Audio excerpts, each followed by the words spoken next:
Welcome back. Senate Republicans could present their immigration outline as early as Tuesday this week. The plan calls for a boost in border security and provides a solution for DACA.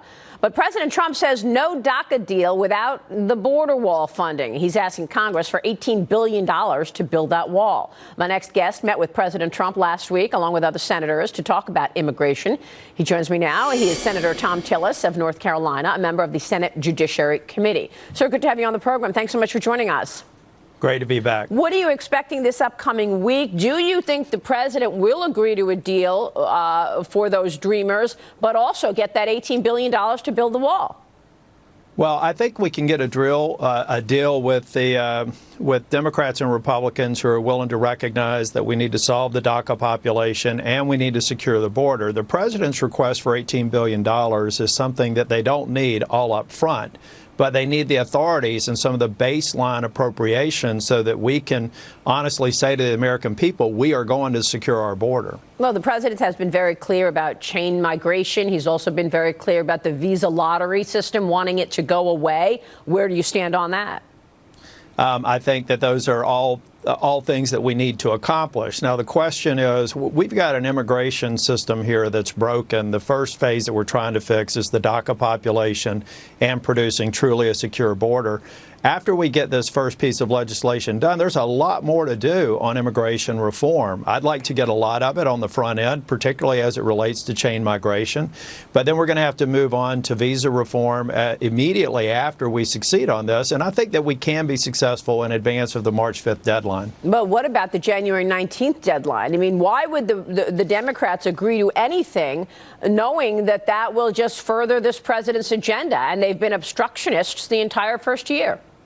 Well, I think that my friend, Senator Durbin, who's been working on the DREAM Act for 16 years, who worked on it for 8 years, that Obama was in office and they couldn't produce an outcome, even when they had supermajorities, needs to recognize it's time, if you're sincerely interested in solving this problem, to check the extreme positions at the door and solve the problem. We can provide certainty to the DACA population. We can secure the border.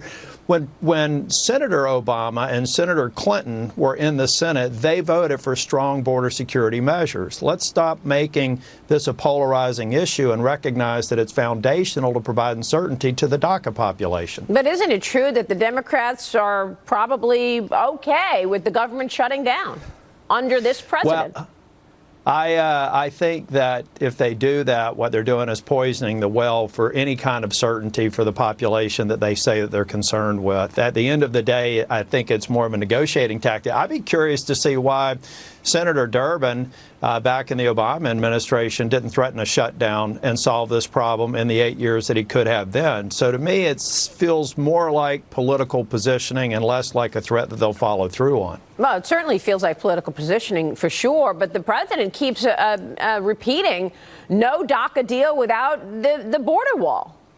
Well, we had a great meeting with the president on Thursday, and I complimented him for his leadership, and I really encouraged him to remain steadfast in his position. Look, there's a compelling humanitarian reason for securing the border. Thousands of people died trying to cross the border. Hundreds of thousands of people have been poisoned by the drugs coming across the border. We need to secure that and recognize the compelling humanitarian reason for doing it at the same time that we're trying to come up with a humanitarian, compassionate solution for the DACA population. So what is the response from the other side in terms of securing those borders? I think if you talk with members individually, particularly the ones who have voted for border security provisions in the past, I think as late as 2006, guys, let's solve this problem. Let's box out people who seem to almost not want the problem to be solved. On the left, I think it's because they always promise something that they never deliver. On the right, it may be for reasons that they want to send everybody home, which doesn't make sense. Those of us who are trying to solve this problem want to box out the extremes that have been the root cause for the problem not being solved for 20 years. So it sounds like you think an agreement will take place. The government will not shut down come January 19th. And you think that the president will get his funding for the border wall, or just an agreement? I think if the president continues to show the strong leadership he has on this issue, and that message is sent to Congress, that if you don't produce provisions that let me honestly say to the American people we've secured the border, then we're talking about it being subject to a veto. And that's a 67-vote threshold we can't achieve. So instead of the saber rattling, why don't we get in a room and figure out reasonable, sound policy for securing the border, helping the DACA population, getting the 60 votes, and solving this problem for the first time in 2 decades. Well, you would think that that would be the tack to take. Senator, it's good to see you. We'll be watching the developments. Thanks, Maria. Go Panthers. Thanks so much. President Trump spending the weekend